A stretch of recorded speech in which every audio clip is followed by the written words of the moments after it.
Bueno, como podrán apreciar, hoy tenemos un escenario diferente. Estamos en la estación experimental del INTA Reconquista y estamos de algún modo participando de una actividad que se está desarrollando aquí hoy, una jornada para apicultores de la región. De esto vamos a dar cuenta en algún momento del programa. Y bueno, en el transcurso de estos 30 minutos vamos a completar también un informe que nos quedó pendiente sobre un taller sobre malezas de difícil control que se desarrolló aquí en el INTA Reconquista hace algunos días. Vamos a estar hablando también con Omar Gregoret, con el ingeniero Omar Gregoret de la Unión Agrícola de Avellaneda, que nos hace un comentario sobre cómo cierra este año agrícola 2014-2015.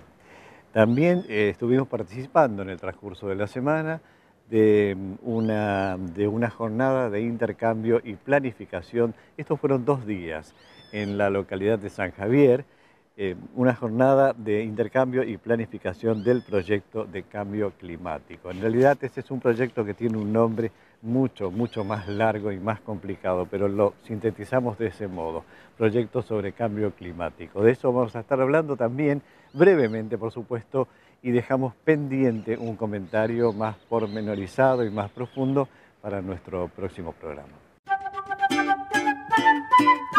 Malezas de difícil control. Este fue un tema tratado en un taller que se realizó en la estación experimental hace algunos días, del que hacíamos algún adelanto en el programa anterior. Problema este del control de las malezas que aparentemente tiene origen en los modos de producción actuales y tiene una relación directa con, valga la redundancia, la siembra directa. Este breve comentario que sigue es del ingeniero agrónomo Diego Suar del INTA Reconquista. En sí, la problemática de malezas viene siendo cada vez más importante debido al sistema actual de producción. Con la siembra directa y la adopción masiva del glifosato y los cultivos tolerantes a este principio activo, se ejerce una presión de selección muy alta sobre la comunidad de malezas, lo cual hace que justamente sobrevivan las que están más adaptadas y son cada vez más problemáticas. Entonces vemos hoy que están apareciendo con mayor frecuencia en nuestros campos malezas tanto tolerantes como resistentes. La diferencia entre estas dos es que las tolerantes son malezas que nunca fueron afectadas por un herbicida determinado y que aumentan su frecuencia debido a que nosotros le sacamos la competencia de las otras que sí son controladas por el herbicida. Y las malezas resistentes aparecen por una presión de selección con el herbicida y son malezas que anteriormente eran controladas a una determinada dosis de un herbicida y que dentro de la población hay cierta parte que no es controlada y que hoy en día es la que prevalece y la que aparece más frecuentemente.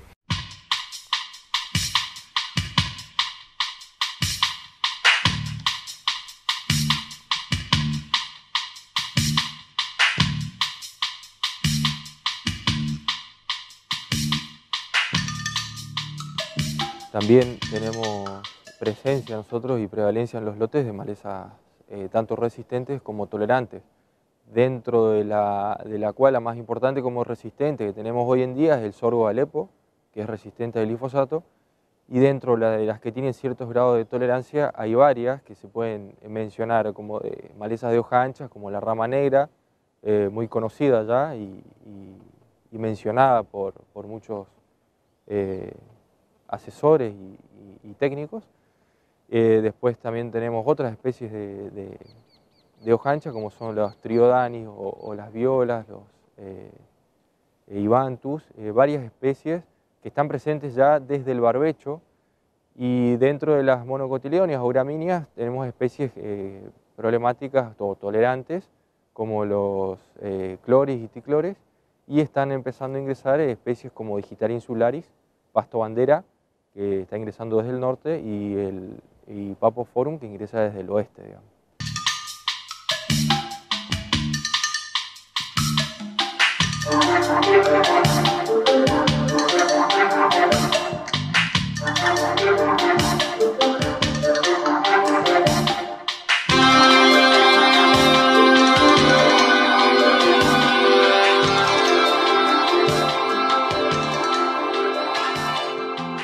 Básicamente todas estas malezas son problemáticas para los cultivos de verano.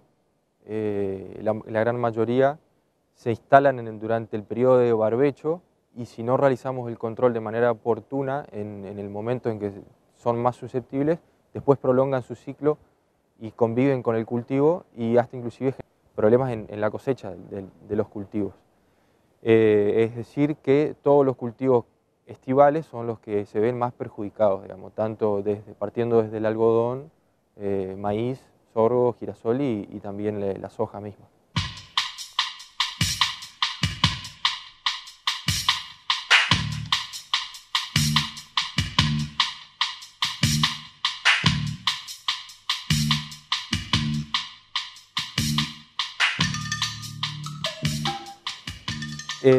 Bueno, básicamente dentro de lo que es el manejo o el control químico hay varias alternativas. No tenemos que centrarnos únicamente en el herbicida glifosato. Hay herbicidas tanto para usar en barbecho con poder residual como herbicidas para usar en post-emergencia. Pero siempre hay que tener en cuenta cada lote particular. Se debe hacer el monitoreo, volver al monitoreo de malezas, que ya es una práctica que se había quedado en el tiempo, digamos. Hacer monitoreo porque cada lote es una situación particular y el manejo en sí viene dado a los problemas particulares de cada lote, digamos. Pero existen alternativas y el asesor de cada lote, de cada productor, tiene que evaluar cuál es la más conveniente de acuerdo al cultivo que se va a implantar. En algunos casos es una práctica que se está volviendo a aplicar. Muchos lotes que venían de una siembra directa de hace de muchos años, ¿sí? Se están volviendo a realizar labranzas mecánicas, digamos. No hay que ser dogmático en esto, tampoco significa volver a la labranza de inversión, al arado de reja y vertedera, pero por ahí hay situaciones particulares en las cuales la mejor alternativa es una labranza. Tal vez no en todo el lote, pero sí en manchones donde vemos que o que está ingresando la maleza problema, digamos.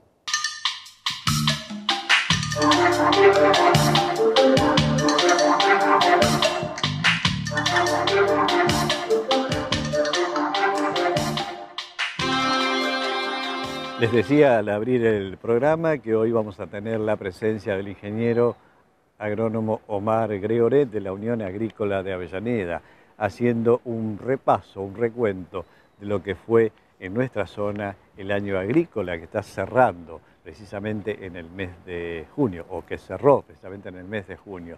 Él hace un repaso por todos los cultivos que componen la secuencia de ese año agrícola, comenzando con el trigo y terminando con el maíz, pasando por el girasol, soja, algodón, sorgo.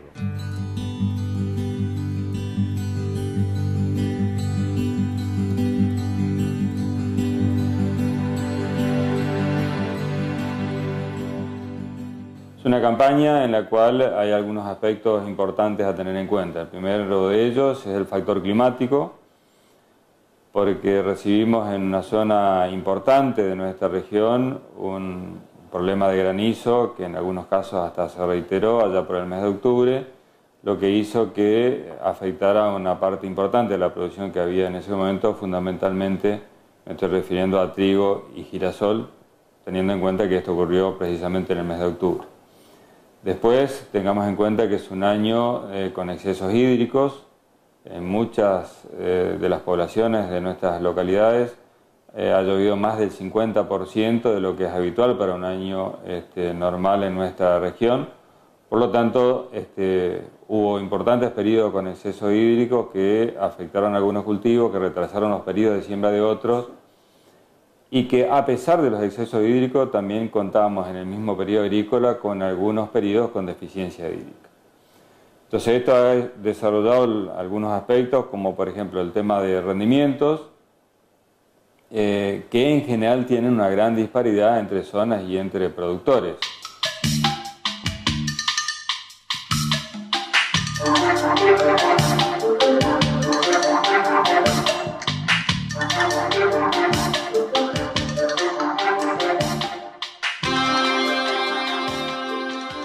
comenzando por trigo, que fue el primer cultivo agrícola cosechado durante el ciclo, allá por octubre-noviembre.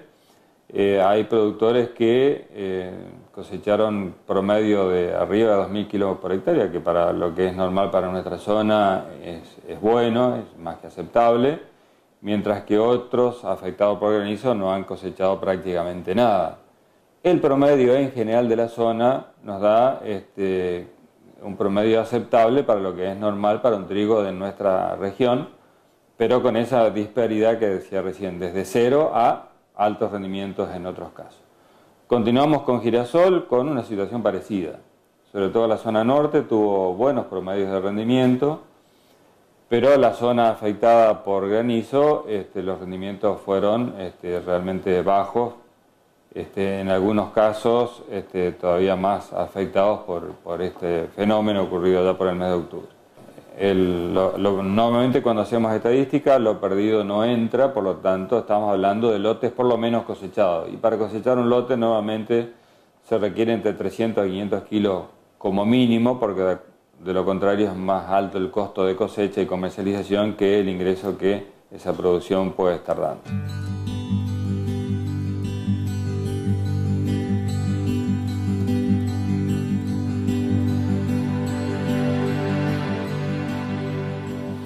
Por otro lado, después seguimos con algodón, un algodón de que en la zona más sur del departamento de General Obligado tuvo los mejores rendimientos. Hablamos de Avellaneda, Reconquista, Malabrigo, con rendimientos que superaron los 2.000 kilos por hectárea, que está arriba de la media histórica. En la medida que nos vamos hacia el norte del departamento, los rendimientos en general han tendido a disminuir, fundamentalmente por el daño recibido por el picudo del algodonero, que fue una plaga importante para este año agrícola en especial. Y en cuanto a soja, en general las sojas de nuestro departamento han tenido buen rendimiento en aquellos casos de siembras tempranas, hablemos de siembra de noviembre o principio de diciembre, después de un largo periodo que prácticamente no se ha podido sembrar en la zona como consecuencia de los excesos de lluvia, un periodo en el cual en algunas localidades ha llovido hasta 800 milímetros entre diciembre y parte de enero. Por lo tanto, parte de la siembra después se trasladó, o resiembras en algunos casos, hacia fines del mes de enero, donde ya sabemos que por fecha de siembra el potencial de rendimiento de soja baja muchísimo, y en realidad ha ocurrido eso. O sea, los rendimientos han bajado notoriamente, comenzamos muy bien con los lotes tempranos, terminamos en forma mediocre con los lotes tardíos, con el agravante de que muchos lotes incluso se habían preparado para la siembra de soja y después no se pudo concretar, justamente porque este periodo largo de lluvia hizo de que muchos productores en siembra tan tardía opten por no hacerlo, o porque la calidad de semilla que contaban ya no daba para la siembra en ese periodo.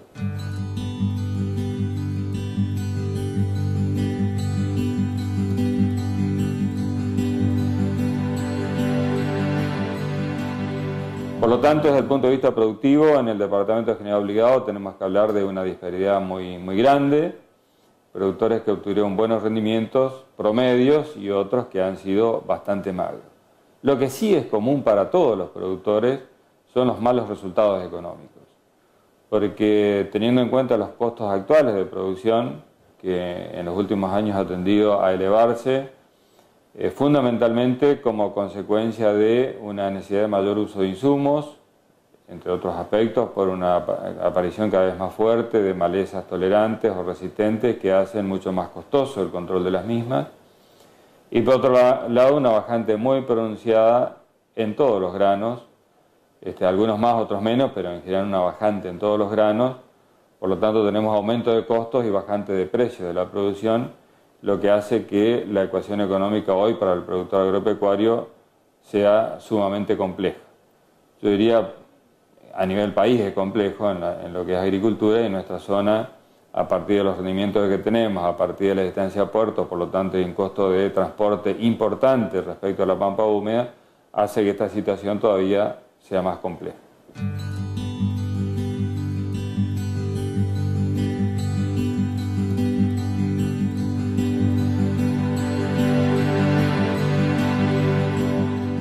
Bueno, la síntesis del comentario de Omar sería bueno en lo productivo, difícil en lo económico.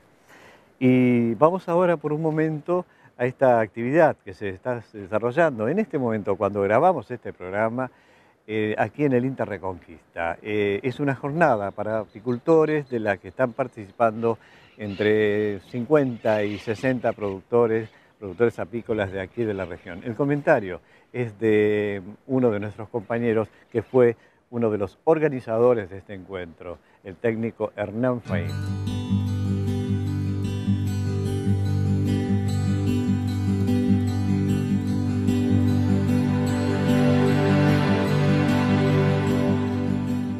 ¿Quién organiza esto? Y en todo caso también, ¿cuál es la intención o el objetivo de la reunión? Bueno, buen día, Mario. Sí, hoy estamos convocados en nuestra estación experimental con un tema importante para la zona, como es la apicultura. No solo, como todos conocemos, el común de la gente, la producción primaria de miel, sino que desencadena otras actividades, el sector apícola, desde la producción y elaboración de cera estampada, por citar algunas cuestiones referidas al tema, producción de sustitutos de polen, material vivo, acopiadores de miel, fabricantes de insumos apícolas, carpinteros. O sea, es un gran paquete que hace el desarrollo de las economías regionales. Y bueno, surge este tema a través de, nosotros tenemos armado un consejo local asesor, consejo local asesor en la agencia de INTA Reconquista, que lo integran profesionales, veterinarios, ingenieros agrónomos de actividad pública y privada, y lo más importante también, los productores de las distintas cadenas, agrícolas, ganaderos mixtos, apicultores, horticultores, y juntos decidimos qué tipo de capacitación queremos para el sector. En esta primera instancia surge una capacitación referida a la apicultura y también lo integra los grupos Cambio Rural. La herramienta que tenemos nosotros en el caso del sector apícola, y es muy fuerte, es Cambio Rural. Así que, bueno, estamos convocados acá, nos acompaña Horacio Castignani, un técnico de INTA Rafaela, para hablar lo que es mercado de la miel, un poco de costos económicos, como para ir ordenándonos en el tiempo y la actividad actual como viene en la apicultura. Sí, nosotros como herramienta Cambio Rural nos ayuda un montón. No nos olvidemos que en el Departamento General Obligado tenemos 350 productores apícolas, más 200 entre San Javier, 9 de Julio, un número muy grande de productores apícolas, y Cambio Rural nos facilita y nos ayuda con la colaboración o la participación de un técnico en llegar más al productor. Sería imposible desde INTA con 1 o 2, 3 personas ser muy eficiente en esto. Si no tenemos esa herramienta, por ahí no logramos el objetivo principal. Así que hoy también charlar a través del ingeniero Fabián Corti, que nos va a comentar un poco con qué se trata Cambio Rural 2 y cómo se va a venir desencadenando esto en el tiempo.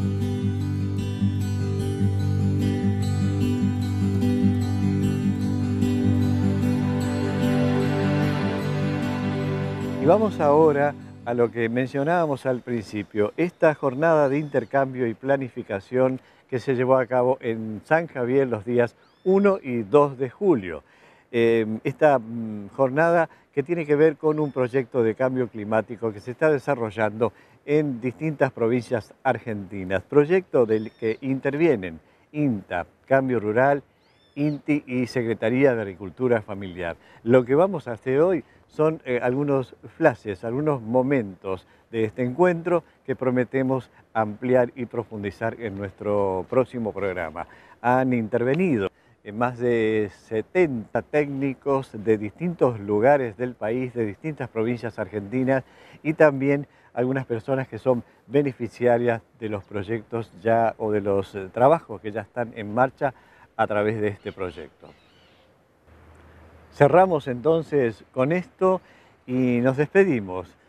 Hasta un próximo encuentro. Será seguramente el próximo domingo, como siempre. Gracias por acompañarnos y por compartir este rato con nosotros.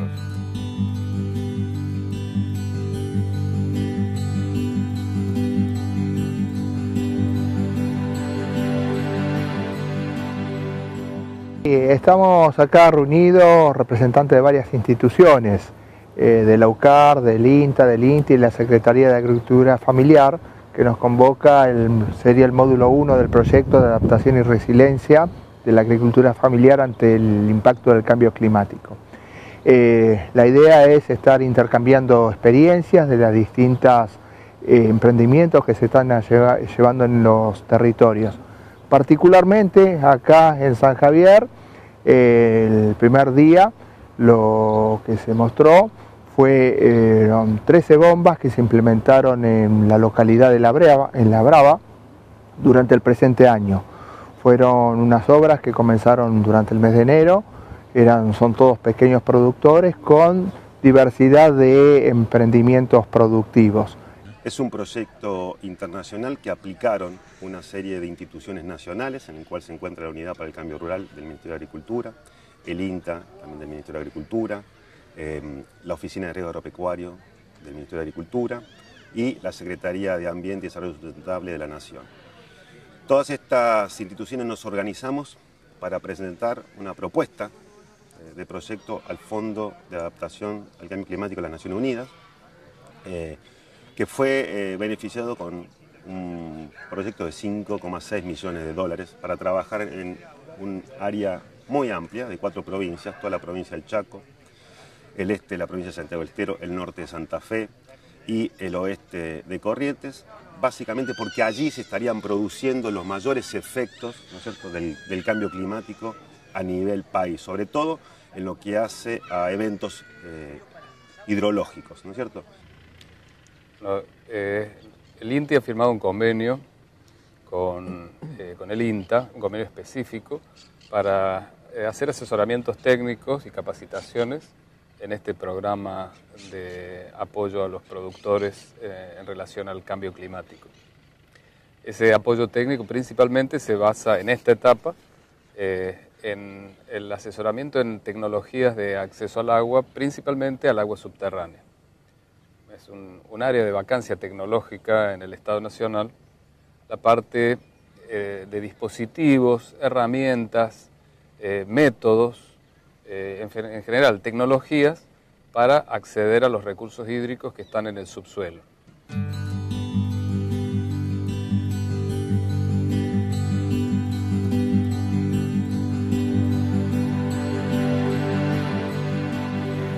Cuando nosotros salimos a trabajar nuestro programa nacional de agua, entendimos que el INTA tenía un programa nacional de agua y que el INTI, Instituto Nacional de Tecnología Industrial, también un programa nacional de agua, y entendemos que como Estado nacional tenemos también la obligación de coordinar acciones, ¿no? Nosotros muchas veces, nuestra intención desde la Secretaría de Agricultura Familiar es fortalecer las organizaciones campesinas, indígenas, de la agricultura familiar, para que sean ellos los que llevan adelante el proceso de transformación y de cambio. Y en el caso del Estado tenemos el mismo compromiso, organizarnos, articular, porque muchas veces es el mismo sujeto, el mismo actor social con el cual estamos interactuando en los territorios. Entonces, la Secretaría de Agricultura había desarrollado, no tan específicamente el trabajo en agua, pero sí el apoyo en el desarrollo de proyectos productivos y específicos del tema territoriales, muchos de ellos priorizados esta problemática. Y en esta ocasión, en las jornadas de intercambio de técnicos y de planificación, estamos acompañando, facilitando y bueno, para que los objetivos se cumplan. Lo que hicimos fue trabajar a partir de la organización territorial del INTA, ¿no?, con sus capacidades territoriales en agencias de extensión y proyectos regionales con enfoque territorial, una propuesta de adaptación de los agricultores familiares en condiciones reales en función de las demandas que tenían nuestros actores en el territorio. Y esta es la propuesta, ¿no es cierto? Esta propuesta que ya lleva un año de trabajo y en el cual fundamentalmente aquí trabajamos el componente de agua. El componente de agua como una medida clave en la adaptación de la agricultura familiar, tanto por exceso como por defecto. Y a la vez de que las familias se adaptan al cambio climático porque disponen de recursos, porque el cambio climático no lo podemos parar por el momento, sí estar preparados para lo que vaya a suceder con respecto al cambio climático. Eso significa estar prevenido y tener medidas de adaptación.